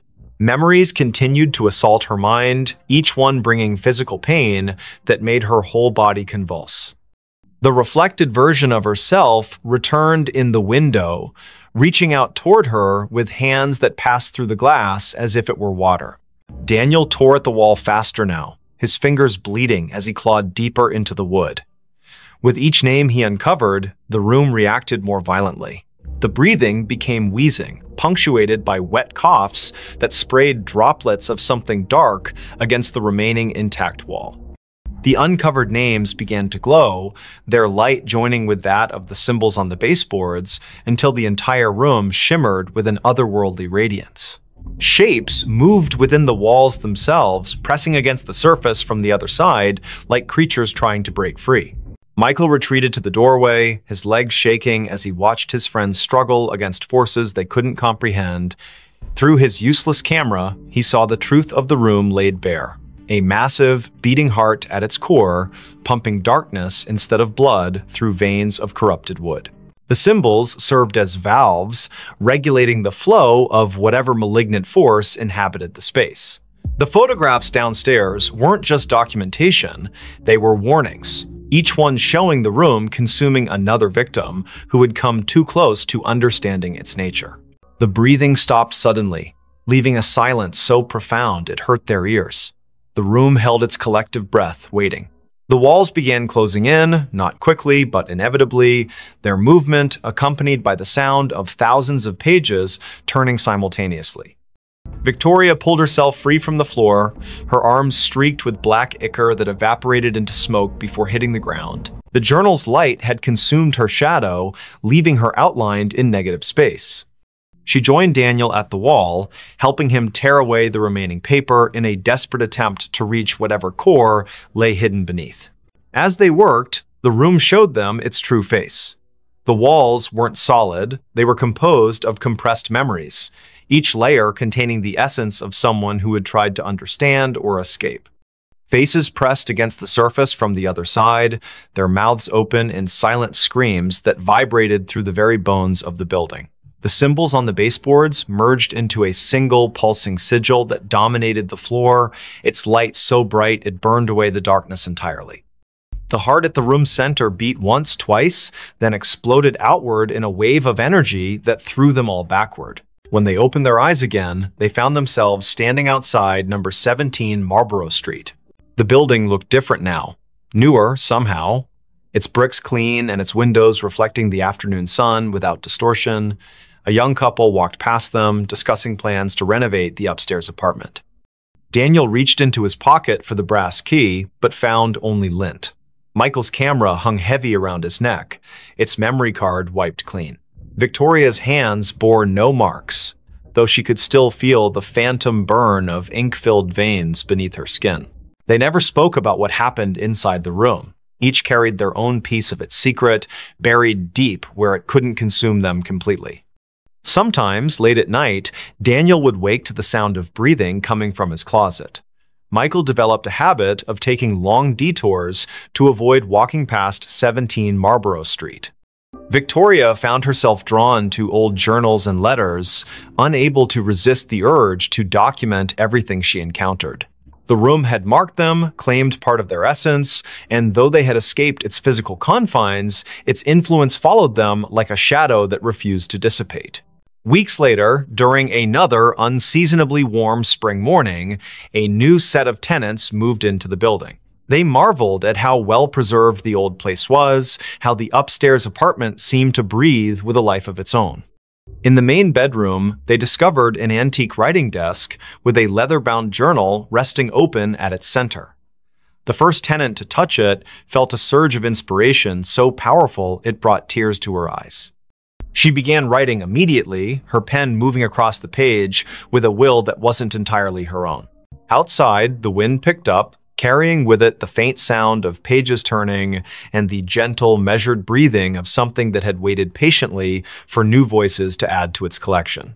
Don't just watch in the dark. Click subscribe, like, and join now. Before we begin, tell me, where are you listening from and what time is it there? The Whisper That Breathed. A summer storm brewed over Boston, its dark clouds casting long shadows across the narrow streets of Beacon Hill. The air was thick with humidity, and the faint scent of rain mingled with the salty breeze from the nearby harbor.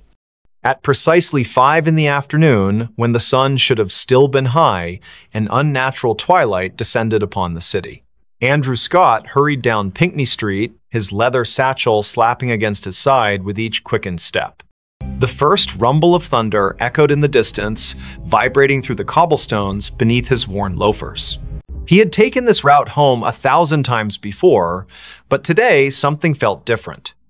The usual sounds of the neighborhood, children playing, dogs barking, the occasional car engine, were strangely muted. Only the wind seemed alive, whispering through the ancient trees that lined the street, whispering in a way that made Andrew's skin prickle. He glanced at the old Victorian house at number 17, its windows dark and unwelcoming despite the early hour. The for sale sign in the yard swayed gently, though he couldn't feel any breeze on his face. Madison Rivera stood at her kitchen window on Mount Vernon Street, staring out at the gathering storm. Her teacup trembled slightly in her hand as she watched the clouds churn above the gold dome of the State House. She had lived in this neighborhood her entire life, but never had she seen such an ominous sky this early in the evening. The antique clock on her wall ticked loudly in the silence, each second stretching longer than it should. Something about the atmosphere felt wrong, like the world was holding its breath, waiting for something to happen. In the South End, James Cooper sat alone in his apartment on Tremont Street, absently flipping through old photographs. The lightning flashed outside, illuminating his collection of vintage cameras displayed on the shelves. His fingers paused on a particular picture, a group of friends gathered at Boston Common, smiling faces frozen in time. But as another bolt of lightning illuminated the room, he could have sworn one of the faces in the photograph moved, just for a moment. Just enough to make his heart skip a beat. The frame fell from his hands, shattering on the hardwood floor. Andrew found himself drawn to the old cemetery at the top of Copp's Hill. The wrought iron gates creaked open before him, though he was certain he hadn't touched them. The gravestones stood like silent sentinels, their weathered inscriptions barely visible in the dim light. As he walked between the rows, the whispers grew louder, more distinct. They weren't words exactly, more like fragments of memories or thoughts that didn't belong to him. A cold droplet of rain hit his cheek, followed by another. The storm was getting closer, the thunder growing more insistent, yet he couldn't bring himself to leave. Madison's phone rang suddenly, making her jump. The caller ID showed a number she didn't recognize, but something compelled her to answer. "Hello?" she said, her voice barely above a whisper. There was no response, only the sound of breathing, slow, deliberate, measured breaths that seemed to echo in her ear. The connection remained open, the breathing continuing without variation. She wanted to hang up, but her fingers wouldn't move. Outside, the wind picked up, rattling the windows and sending a chill through the room despite the summer heat. James had gathered the broken pieces of the photograph frame and was attempting to reconstruct it when he noticed something odd. The image inside had changed. Where once there had been 6 smiling faces, now there were 7. The new face wasn't clear, just a blur of features that seemed to shift when he tried to focus on them. The room temperature dropped suddenly, and his breath came out in visible puffs. From somewhere deep within the walls, he heard a soft scraping sound, like fingernails dragging across wood, getting closer with each passing moment. The rain began to fall in earnest now, drumming against rooftops and streaming down window panes throughout the city. Andrew found himself standing before a particular gravestone, its inscription worn almost smooth by time. Yet he could read it perfectly in his mind. Elizabeth Hargrove, 1,845–1,865. The name triggered something in his memory, though he couldn't place why. The whispers around him formed words now, disjointed phrases that painted pictures of a life cut tragically short. Never meant to. Kept calling me back. So cold here. Madison finally managed to end the call, dropping the phone on the counter with shaking hands. The lights flickered, then steadied, then flickered again. She moved to check the circuit breaker, but stopped when she saw her reflection in the hallway mirror. It wasn't quite right, her eyes were wrong, too dark, too empty. She blinked, and the reflection smiled while she remained expressionless. The breathing from the phone call continued behind her, though no device was near. "You shouldn't have answered," it seemed to say, so softly she might have imagined it. James had barricaded himself in his bedroom, the photograph hidden safely in a drawer. The scraping had stopped, replaced by a gentle tapping at his window. When he looked, there was nothing there except the distorted reflection of his room. But something about the angles was off, as if space itself had bent slightly out of shape. His cameras, usually arranged with precise care, were now facing inward, their lenses trained on his bed. "They see you," he whispered to himself, though he wasn't sure where the words came from. The storm outside reached its peak, lightning flashing continuously, yet the darkness in his room deepened rather than lifted. The 3 of them, Andrew, Madison, James, were connected by threads they couldn't see, drawn together by forces beyond their understanding. Each had experienced strange occurrences before, dismissing them as coincidence or imagination. But now, as the storm battered Boston and the boundaries between worlds grew thin, they would be forced to confront the truth. Elizabeth Hargrove's story wasn't finished, and somehow they had become part of its conclusion. Andrew traced his fingers along the edge of the gravestone, feeling the rough stone bite into his skin. The pain was real, grounding him when everything else felt surreal. The whispers told him things, terrible things, about what had happened here all those years ago. A forbidden love, a desperate plea, a final betrayal. The rain soaked through his clothes, but he barely noticed. In his mind's eye, he could see her, Elizabeth, young and beautiful, standing at the edge of the hill, looking out toward the harbor. Her lips moved, forming words he couldn't hear over the storm. But he could feel them, resonating in his chest like a second heartbeat. Madison had retreated to her basement, seeking sanctuary from whatever haunted her home. The old furnace hummed in the corner, its rhythm matching the breathing that now filled every room. Boxes stacked against the walls contained fragments of her family's history, generations of Riveras who had lived and died in this very house. She opened one at random, finding a yellowed newspaper clipping. The headline read, "Local Girl's Mysterious Death Shocks Community." The date was June 12, 1865. The photograph showed a girl who looked remarkably like her, standing beside a man whose face was obscured by shadow. He promised, the breathing seemed to say. But he lied. James discovered something in his closet, a small wooden box he didn't remember owning. Inside were letters, written in elegant script that faded even as he read them. They spoke of longing and loss, of meetings in secret places, of promises broken under duress. The last letter ended abruptly. "If you're reading this, then I have failed. Tell them what he did, tell them how he silenced me, the whispers will guide you." The room temperature plummeted, frost forming on the inside of his window. Outside, something moved between the flashes of lightning, something that shouldn't exist in this world. Find them. It breathed. All of you. The storm reached its crescendo, lightning striking the gold dome of the State House with a deafening crack. For a moment, everything went white, and when vision returned, the city seemed subtly altered. Shadows fell differently, familiar landmarks appeared slightly skewed, people walking in the streets moved as if underwater, their faces blank masks. Those who had been touched by Elizabeth's story felt the change most acutely. Their senses heightened, their perceptions expanded beyond normal limits. Sounds carried from impossible distances. Smells lingered long after their sources disappeared.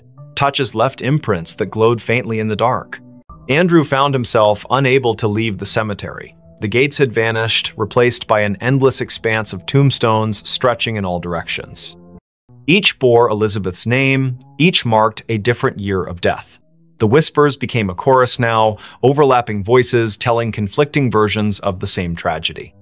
Some claimed she had thrown herself from the hill in despair, others insisted she had been pushed. All agreed on one thing: justice had never been served. The rain continued to fall, but it wasn't water anymore, it was memories, each drop carrying fragments of lives cut short, hopes dashed, loves lost. Madison's basement had transformed into a labyrinth of family secrets. Every box she opened contained evidence of her ancestors' involvement in Elizabeth's fate, letters of condemnation, witness statements, a blood-stained handkerchief, photographs showing the same shadowy figure across generations, always present at moments of tragedy. The breathing grew louder, surrounding her like a physical presence. "You know him," it rasped. "He watches still." She looked up to see her own reflection in the basement window, but instead of her face, she saw the Shadow Man's features clearly for the first time. Their eyes met, and she understood everything that had been hidden, everything that had been denied. James's apartment building had emptied of all other tenants, leaving him alone with the entity that had been watching him through his cameras. The photographs on his walls had changed. Each now showed the same scene: Elizabeth standing at the edge of Copp's Hill, reaching out to someone just out of frame. The seventh figure in his broken photograph had clarified, revealing features that matched the Shadow Man from Madison's past. The wooden box had multiplied, filling his living room with identical copies, each containing variations of the same tragic story. "We are witnesses," the voice whispered directly into his mind, "and we are judged." As the supernatural storm raged, drawing energy from centuries of buried guilt and unresolved grief, the three found themselves converging at number 17 Pinckney Street. The house that had seemed merely old and empty now pulsed with malevolent life. Its windows reflected scenes from the past. Elizabeth's final moments played out endlessly, each iteration slightly different, each ending the same. The front door stood open, inviting them inside to witness the truth. The interior defied physics. Rooms stretched impossibly far, staircases led to nowhere, doors opened onto other dimensions. In the center of it all stood the Shadow Man, finally revealed in full. His face was a composite of every person who had ever turned a blind eye to injustice, every authority figure who had dismissed Elizabeth's pleas for help. "It's time," he said. his voice a chorus of thousands. Time to break the cycle. The house shook violently as reality struggled to contain the weight of so many unresolved wrongs. Andrew, Madison, and James realized simultaneously that they had been chosen not as victims, but as instruments of resolution. Each carried a piece of Elizabeth's story within them. Andrew through his ancestral connection to the hill, Madison through her family's complicity in the cover-up, James through his ability to capture truth in images. Together, they formed a conduit through which Elizabeth's voice could finally be heard, her story told in full, her justice served. The Shadow Man began to dissolve, his form unraveling like smoke caught in a strong wind. "Too late," he whispered, fragments of his essence dispersing into the ether. The truth cannot be contained. The house around them started to collapse, folding in on itself as centuries of lies unraveled. Through the destruction, Elizabeth emerged, not as a ghost, but as a manifestation of collective memory given form. Her eyes held all the sorrow of her age, yet also a spark of hope newly kindled. The storm broke as suddenly as it had begun, leaving behind an eerie calm. Number 17 Pinckney Street stood intact once more, its windows dark, and its for sale sign swaying gently in the evening breeze. Andrew, Madison, and James found themselves standing on the sidewalk, drenched and disoriented but whole. The whispers had ceased, replaced by the natural sounds of a city recovering from a summer storm.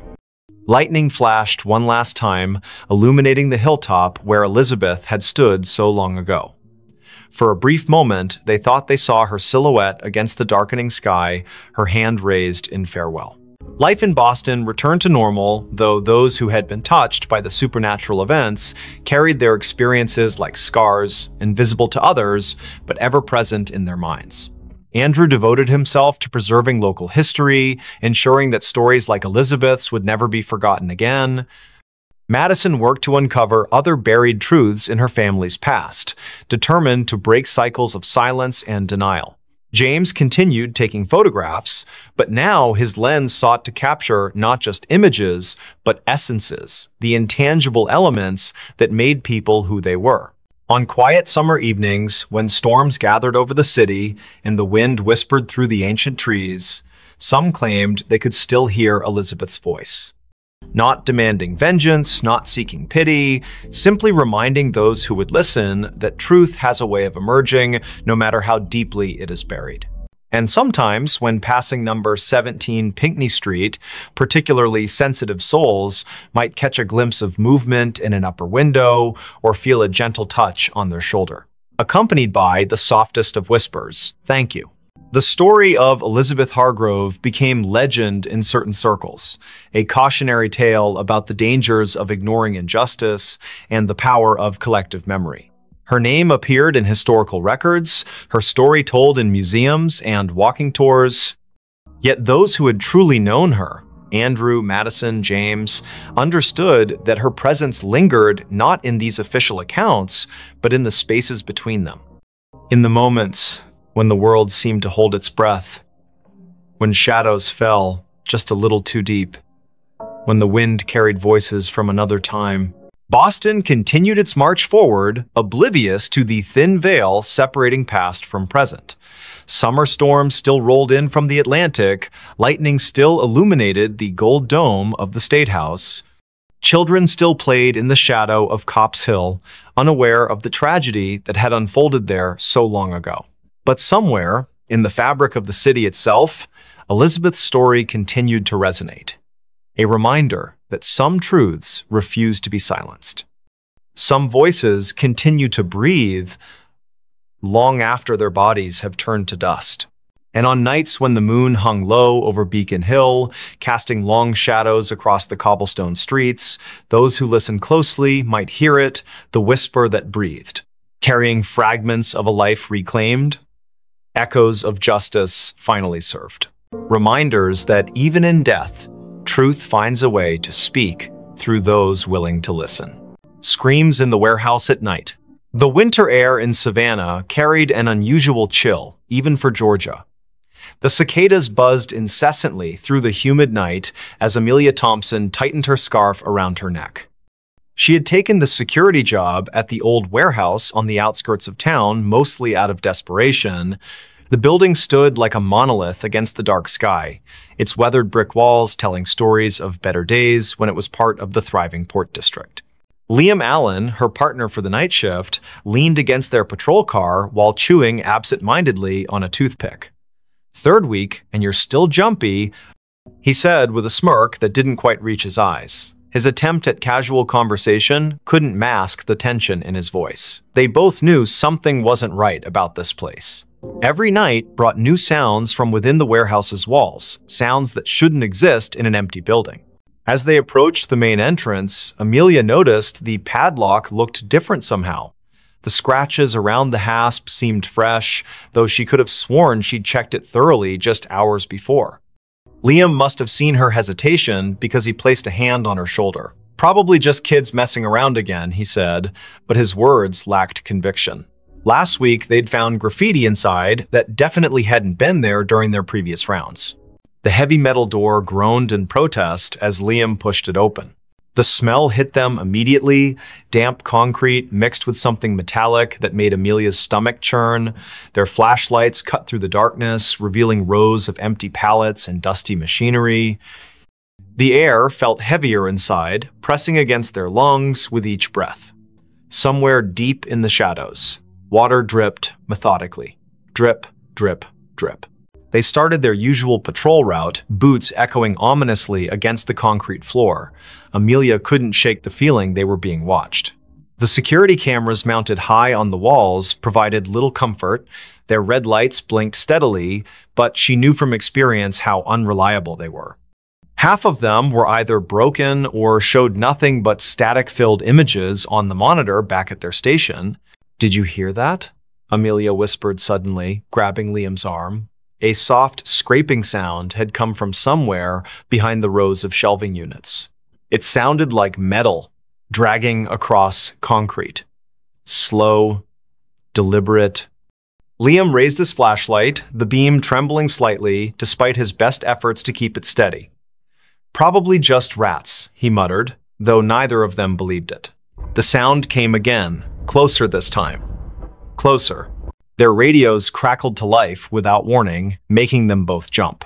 Static filled their ears for several seconds before a distorted voice broke through. "Help me." The transmission ended abruptly, leaving only silence in its wake. Amelia and Liam exchanged a worried glance. That section of the frequency belonged to local emergency services, not their security channel. They should never have received that transmission here. The temperature seemed to drop several degrees as they continued deeper into the warehouse. Their breath formed visible clouds in the beam of their flashlights. Something moved in the corner of Amelia's vision. A shadow too large to be a rat, darting between support columns. When she turned to look directly at it, there was nothing there. Just empty space and more shadows that seemed to stretch longer than they should. Liam stopped suddenly, causing Amelia to bump into him. He was staring at something on the floor ahead. At first glance, it looked like oil stains, but as they moved closer, the metallic smell became overwhelming. Blood. Fresh blood leading toward one of the loading docks. The trail glistened wetly in their flashlight beams, ending abruptly at the edge of a large pool that hadn't been there during their last pass through this area. Neither of them spoke as they followed the path, their footsteps careful and measured. The loading dock area proved even colder than the rest of the warehouse. Condensation formed on every surface, dripping steadily from the ceiling beams. What appeared to be claw marks scored deeply into the concrete floor, radiating outward from the blood pool like some terrible flower blooming in reverse. Amelia's radio crackled again. This time with no discernible words, just a rising and falling electronic whine that set her teeth on edge. She fumbled to turn it off, but found the volume control unresponsive. Something heavy shifted in the darkness above them. The sound of movement came from the catwalks high overhead, accompanied by a low, guttural growl that reverberated through the metal structure. Liam's flashlight beam swept upward, catching glimpses of movement too fast to track properly. Whatever it was up there moved with unnatural speed, darting between support beams with impossible agility. The growling grew louder and closer. Amelia's training screamed at her to retreat, to get away from whatever was hunting them in the dark. But something else held her rooted to the spot, a primal curiosity mixed with terror that froze her muscles. The blood pool began to bubble softly, tiny crimson bubbles forming and popping with sickening sounds. From the corner of her eye, she saw shapes moving in the darkness beyond the loading dock doors. Too many shapes to count. The attack came without warning. One moment they were scanning the catwalks, and the next, Liam was gone. His flashlight clattered to the ground, rolling away into the shadows. Amelia heard his muffled scream cut short as something massive dragged him upward into the darkness. Her own scream caught in her throat as she backed away, tripping over her own feet in her haste to escape. The thing on the catwalk let out a triumphant roar that shook dust from the ceiling. She scrambled backward, her flashlight beam dancing wildly across the warehouse floor. More figures emerged from the shadows now, surrounding her. They moved with jerky, unnatural motions, their forms humanoid but wrong somehow, too tall, too thin, their limbs bending at impossible angles. The largest figure, presumably what had taken Liam, dropped down from the catwalk with a deafening crash.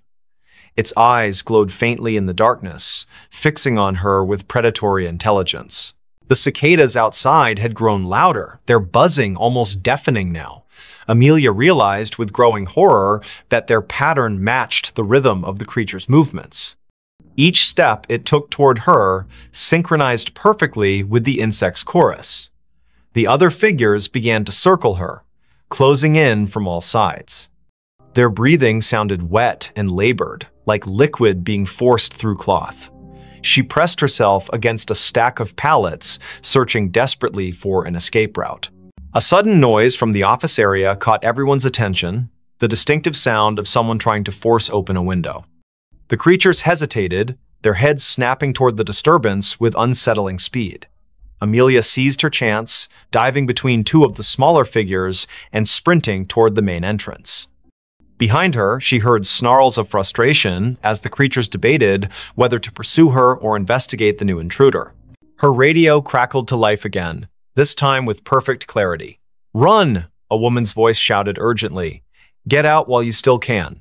The transmission cut off abruptly, replaced by more static. Amelia didn't question it. She poured everything she had left into reaching the exit. As she burst through the heavy metal door, the cold night air hit her like a slap. The cicadas fell silent all at once, creating an eerie void where their buzzing had been moments before. Standing by their patrol car was a young woman, probably in her early 20s, dressed in tattered clothes and bleeding from multiple wounds. Her eyes widened when she saw Amelia emerge from the warehouse. "You shouldn't be here," she whispered hoarsely. "None of us should be here." Before Amelia could respond, the girl collapsed to her knees, pointing weakly back toward the building. "They're coming." True to her warning, the warehouse doors slammed shut with enough force to rattle the entire structure. The windows on the upper floors began to glow with an unnatural light, pulsing in time with the now returning cicada chorus. Shadows moved behind the glass in ways that defied physics, stretching and contorting until they seemed to press against the very fabric of reality. Amelia helped the mysterious girl to her feet, noticing for the first time these strange symbols carved into her arms. "We need to move," the girl insisted, pulling Amelia toward the car. "They'll be spreading soon. They always do after a feeding." Her words sent chills down Amelia's spine, not least because she realized dawn was still hours away. The temperature continued to drop, frost forming on nearby surfaces despite the humid air. The warehouse seemed to pulse with malevolent energy, its walls expanding and contracting like living tissue. As they reached the patrol car, Amelia risked one last look back. Dozens of glowing eyes stared out from the warehouse windows, watching them with obvious hunger.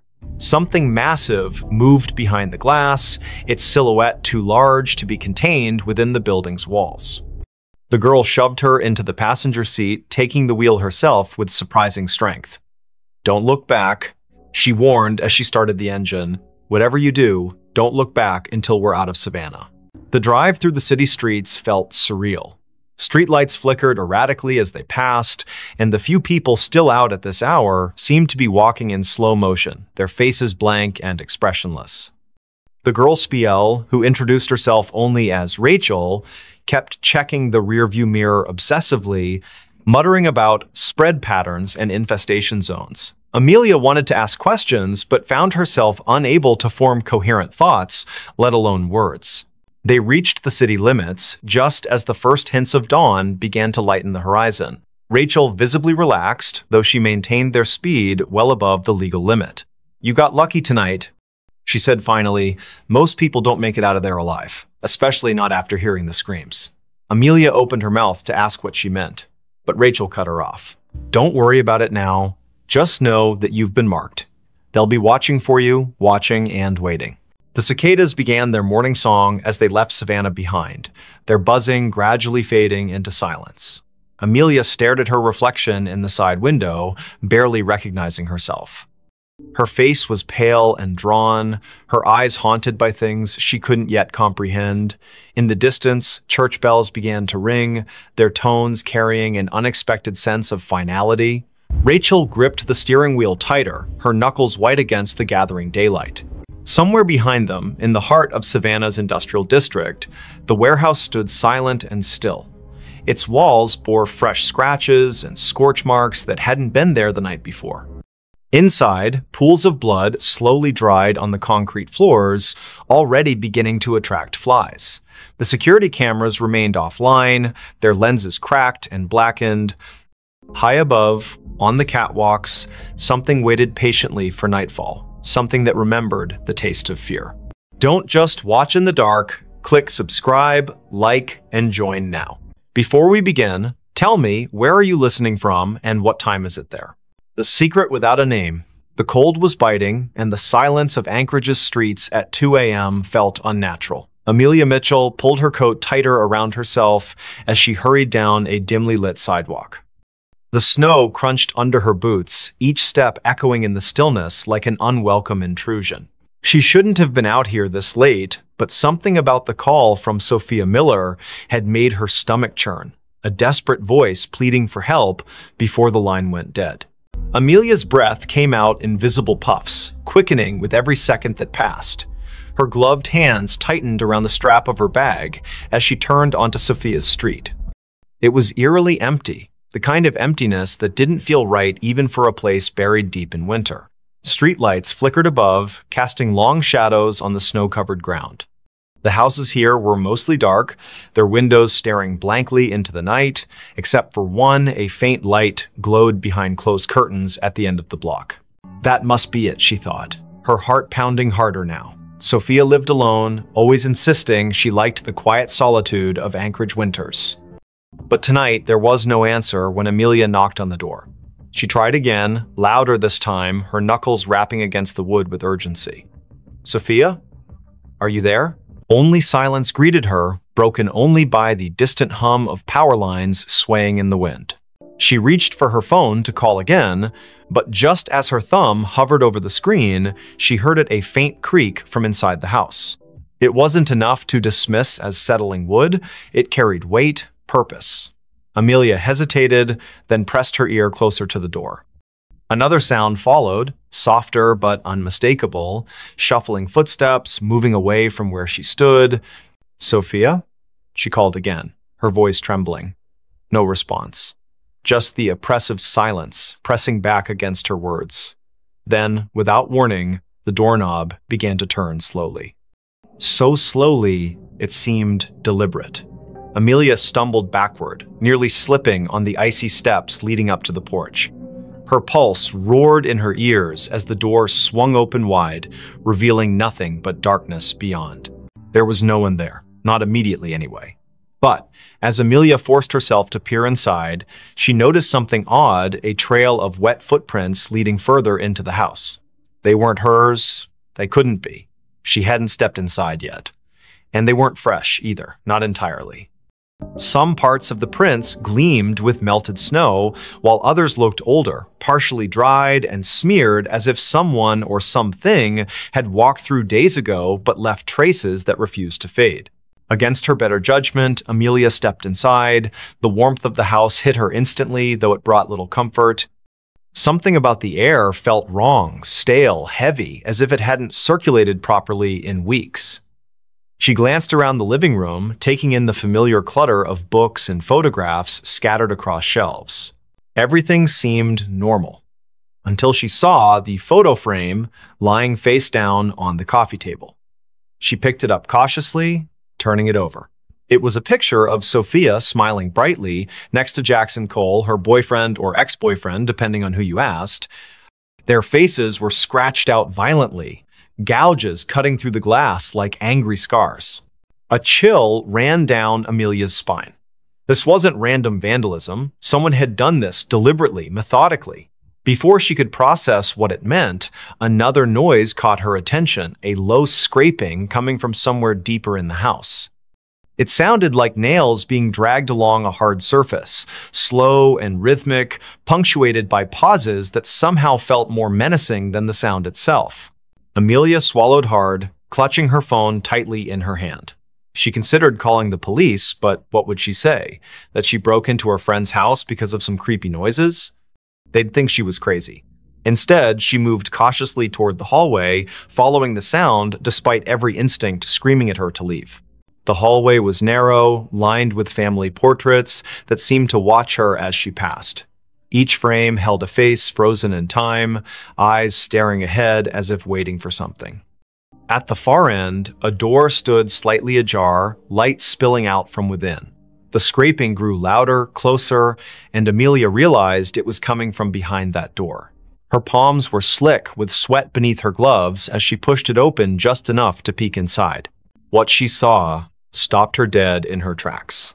The room was small, cluttered with boxes stacked haphazardly against the walls. In the center sat a chair, and on the chair was Sophia, or at least what remained of her. Her body slumped forward unnaturally, head hanging limp as if her neck couldn't support its weight anymore. Blood pooled beneath the chair, dark and congealed, staining the hardwood floor. But the worst part was her face, or rather, the absence of it. Where Sophia's features should have been, there was only smooth, featureless skin stretched taut over bone. Amelia gagged, stumbling backward as bile rose in her throat. She wanted to scream, to run, but her legs wouldn't obey. Instead, she froze, transfixed by the sight before her. And then, from somewhere behind her, a voice spoke softly, almost kindly. "You shouldn't have come." She spun around, heart hammering wildly, but there was no one there. The hallway was empty, the portraits still staring silently ahead. Yet the voice lingered in her mind, repeating the same phrase over and over. "You shouldn't have come. You shouldn't have come." Amelia backed away, tripping over her own feet as she tried to retrace her steps toward the front door. But the layout of the house seemed different now, distorted somehow. Doors that hadn't been there before appeared in the walls, leading to rooms she didn't recognize. Shadows shifted unnaturally, twisting into shapes that defied logic. She could hear whispers now too, overlapping voices murmuring in tones too low to understand. Panic set in fully as she realized she was trapped. Every step she took led her deeper into the labyrinthine nightmare of Sophia's home. The air grew colder with each passing moment, frost creeping up the walls and forming intricate patterns on the ceiling. And always, the whispers followed her, growing louder and more insistent. Finally, she found herself in a room she didn't remember entering. It was larger than any other space in the house, impossibly so, with walls made entirely of mirrors. Each reflection showed a version of herself, but none of them matched the person standing in the center of the room. Some looked older, gaunt, and hollow-eyed. Others appeared younger, innocent, and terrified. One reflection wasn't even human. It was a twisted, monstrous figure with elongated limbs and a mouth full of jagged teeth. Before she could react, the reflections began to move independently, stepping out of the mirrors and surrounding her. Their movements were jerky, unnatural, and they all spoke in unison, their voices blending into a single cacophony. "You know the secret," they hissed. "You've always known." Amelia shook her head frantically, tears streaming down her face. "I don't know anything," she screamed. But the figures only drew closer, their cold breath brushing against her skin. One of them reached out, its fingers brushing her cheek, and suddenly memories flooded her mind, memories that weren't hers. Images of Sophia, of Jackson, of secrets whispered in the dark, of a nameless thing lurking just beyond the edge of perception, waiting patiently for someone foolish enough to stumble upon it. And then everything went black. When Amelia woke, she was outside again, lying in the snow. The house was gone, replaced by an empty lot surrounded by trees. Her phone buzzed in her pocket, and she fumbled to retrieve it, hoping desperately for some explanation. There was a text message from an unknown number containing only 3 words: "Tell no one." She stared at the screen, her hands shaking uncontrollably. Somewhere in the distance, she heard laughter, soft, childlike, and utterly devoid of joy. The whisper that never opened. It was 3 in the morning when Lucas Bennett first heard the sound. A faint whisper carried by the icy wind that swept through the narrow streets of Los Angeles. The city was unusually quiet for a place that never slept, its usual hum of life replaced by an unsettling stillness. Frost clung to the palm trees lining the sidewalks, their leaves glistening under the dim streetlights. Lucas had been walking home from his late shift at the diner when he noticed it, the whispering that seemed to follow him wherever he went. He pulled his jacket tighter around himself, trying to shake off the chill that wasn't entirely from the cold. The whisper grew louder as he passed an alleyway between 2 old brick buildings. It sounded like words, but nothing coherent, just fragments of syllables that danced at the edge of understanding. His pace quickened, boots crunching against the frost-covered pavement. He told himself it was just the wind playing tricks on him. But deep down, he knew better. Olivia Turner lived in apartment 3B of the building where Lucas rented his studio. She had moved in 6 months ago, and they had exchanged polite greetings in the hallway occasionally. But tonight, when Lucas finally reached his floor, he found her standing outside her door, her face pale and drawn. Her hands trembled as she fumbled with her keys, dropping them twice before managing to unlock the door. Something about her demeanor made Lucas pause. "Everything okay?" he asked, his voice softer than intended. Olivia glanced at him, her eyes wide with something he couldn't quite place: fear? Exhaustion? Both? She hesitated before answering, I keep hearing things." Her voice cracked slightly. "Voices. Whispers. I thought maybe it was just my imagination." She trailed off, looking past him into the dark hallway. Lucas felt a chill run down his spine. He had heard those whispers too. Without thinking, he said, "Me too. Tonight. Outside." Olivia's expression shifted from fear to something closer to relief, though her hands still shook. "Come in," she said quietly, stepping aside. The warmth of her apartment enveloped him immediately, but it did little to ease the tension coiling in his chest. Inside, the room was small but cozy, decorated with mismatched furniture and soft lighting. A half-empty mug of tea sat cooling on the coffee table beside an open book. Olivia gestured for him to sit while she poured herself another cup. "Do you want some?" she asked, holding up the teapot. Lucas nodded, though he doubted anything could settle the unease growing inside him. As she busied herself in the kitchenette, he noticed the curtains were drawn tightly shut, despite the fact that no one would be able to see inside at this hour. The windows themselves seemed almost deliberately avoided. So Olivia began after handing him a steaming mug,